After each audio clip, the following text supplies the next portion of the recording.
विदुर जी ने धृतराष्ट्र को गांधारी को ज्ञान दिया। वो कहने लगे कि हम क्या करें, हम कहाँ जाएं, हम तपस्या कैसे कर सकते हैं, हम दोनों नेत्रहीन हैं। तब उन्होंने कहा कि मैं तुम्हें लेकर के चलूंगा और वन में जाकर के अब अपनी सरगति कर लो। और विदुर जी उनको रात्रि के समय दोनों को लेकर के वन में चले गए और वहां 7 दिन में उनकी मृत्यु हो गई। महाराज हम सबके पास में 7 ही दिन हैं। 7 दिन में ही मृत्यु सबकी होनी है।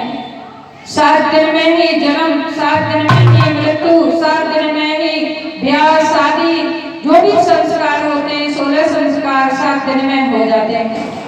कोई 8वां दिन बना ही नहीं है। अब ये 7 दिन ये भगवान जानते हैं कि कौन सा साल होगा, कौन सा महीना होगा, कौन सा हफ्ता होगा, ये निश्चय भगवान करते हैं। हाँ लाभ जीवन मरण यश यश जब महाराज दशरथ का देहांत हो गया, भरत विलक रहे थे, तब वशिष्ठ मुनि ने कहा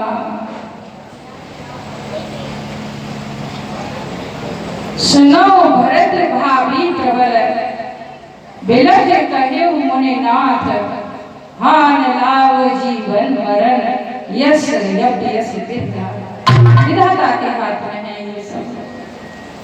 गांधारी और धृतराष्ट्र की मृत्यु हुई। अब पांडव सोचते हैं जब भगवान गए थे ना द्वारका, तो उनके साथ अर्जुन गए थे, उनको छोड़ गए। तो भीम और युधिष्ठिर ये सब सोचते हैं कि अर्जुन नहीं आया, बहुत दिन हो गए क्यों नहीं आया, अपशुभ हो रहे हैं, अनेक अनेक अपशुभ हो रहे हैं। तभी देखते हैं कि अर्जुन आए हैं और अर्जुन का मुख सूखा हुआ है, नेत्र अश्रुधारा बहा रहे हैं और हृदय में बड़ी पीड़ा है।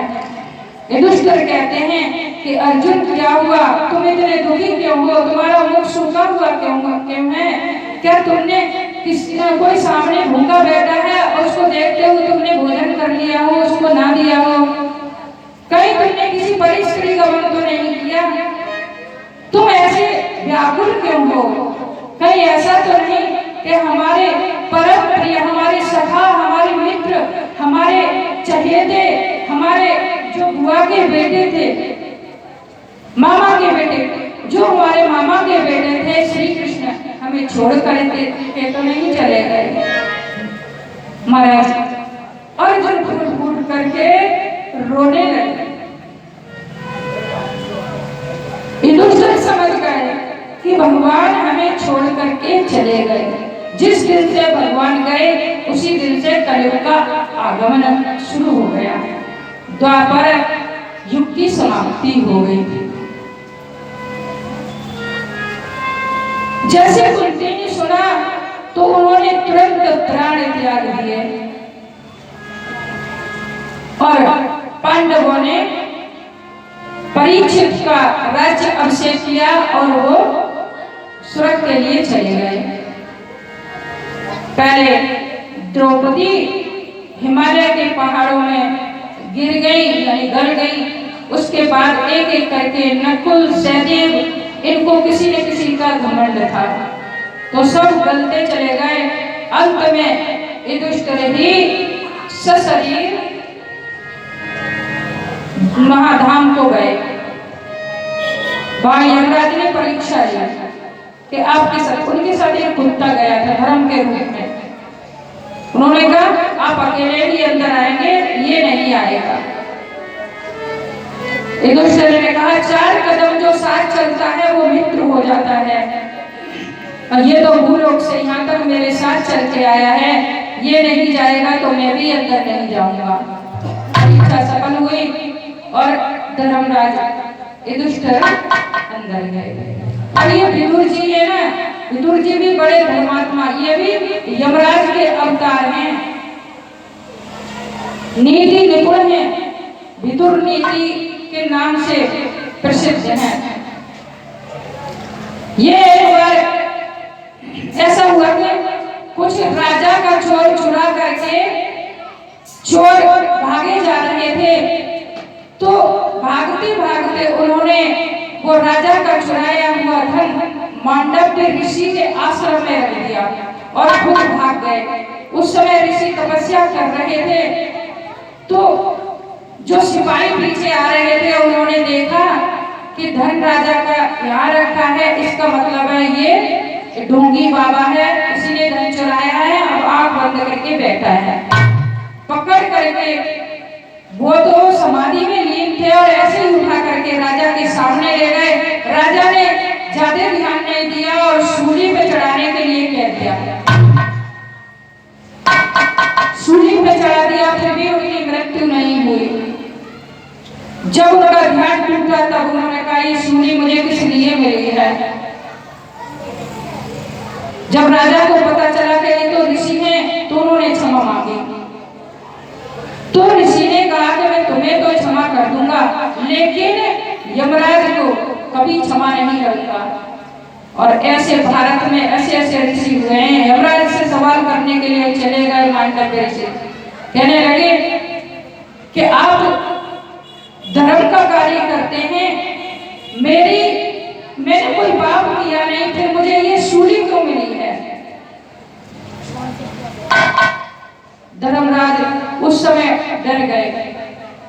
यमराज ने कहा, उन्होंने सोचा अगर मैं कोई बहाना बनाऊंगा या कुछ और कहूंगा तो ये श्राप भी दे सकते हैं। तो उन्होंने कहा जब तुम छोटे थे ना 7-8 साल के, तब तुम वो जो टिड्डी होती है ना, पतंगा होता है, उसमें कांटा चुभोते थे, उसके पिछले भाग में कांटा चुभोते थे, इसलिए तुम्हें ये सजा दे दी है। मांडव्य ऋषि कहने लगे कि वो अपराध क्षमा होते हैं, 12 वर्ष तक के बच्चे के अपराध क्षमा होते हैं, और तुमने मेरे साथ अन्याय किया है, मैं भी तुम्हें साथ देता हूँ, तुम 100 वर्ष के लिए दासी पुत्र होकर के भूलोक में जाओगे और अपने कर्म की सजा भुगतोगे।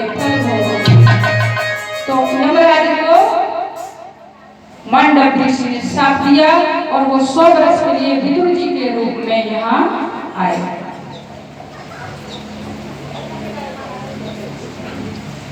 बोले राधे राधे, बोलो ना प्यार से राधे राधे। एक बार और भाव से राधे राधे। कथा सुनने में नींद तो नहीं आती है, एक बार और बोले राधे राधे राधे राधे।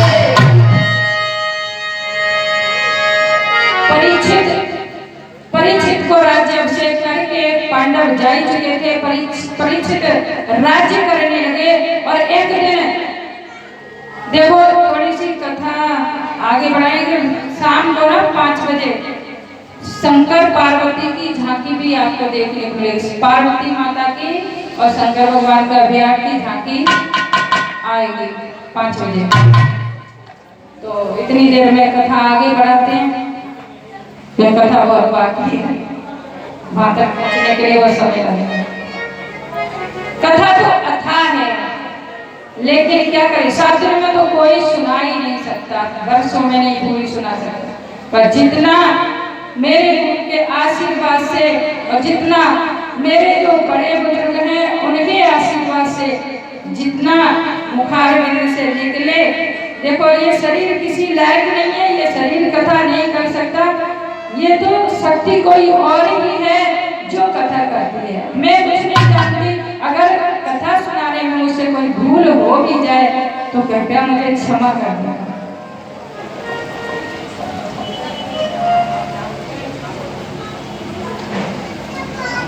परीक्षित एक दिन दिग्विजय के लिए निकले,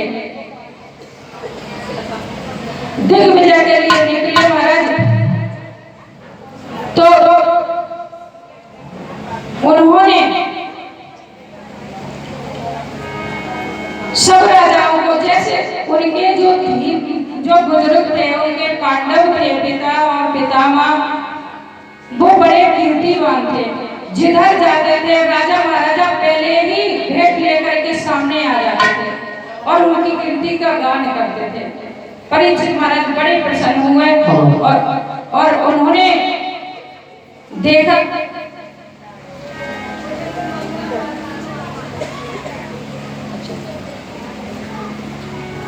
तो उन्होंने देखा एक ऐसा काला पुरुष है, भयानक शक्ल है और काले वस्त्र पहन रखे हैं, काली पगड़ी पहन रखी है, तिलक लगा रखा है और वो एक गऊ को मारता चला रहा है, उसको मार रहा है और गऊ अश्रु धारा बहा रही है, रो रही है, तड़प रही है। और एक बैल है जो एक पांव का है, उसके 3 पैर कट चुके हैं और उन दोनों को मारता हुआ वो चला आ रहा है काला पुरुष। परीक्षित ने देखा और कहा कि मेरे राज्य में किसी को कोई ताड़ना नहीं देता और ये कौन है जो इन दोनों निरपराध प्राणियों को मार रहा है।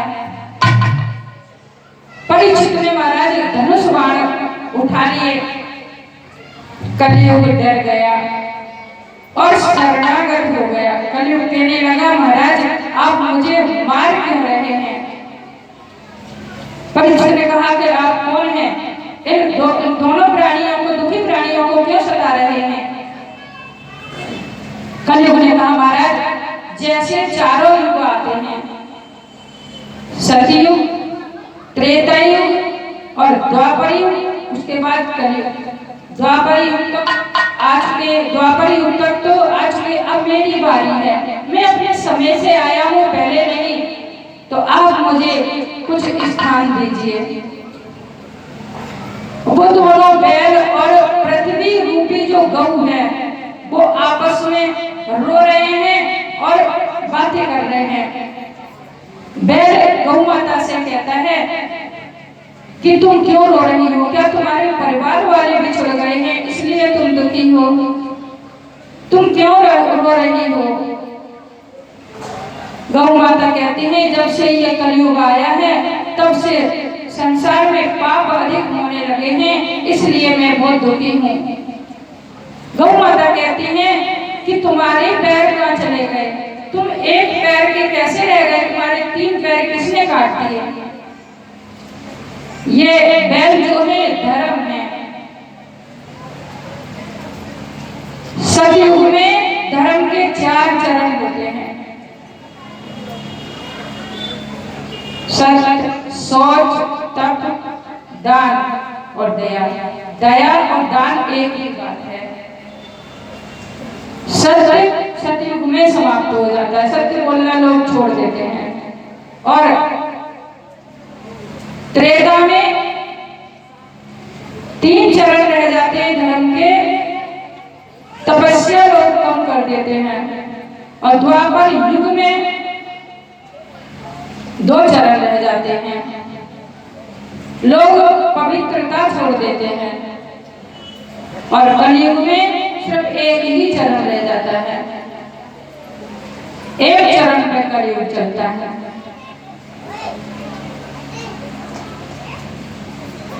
कलयुग को बंद करने की परीक्षित ने सोची, लेकिन कलयुग शरण में आ गया तो शरणागत को तो भगवान भी छोड़ देते हैं।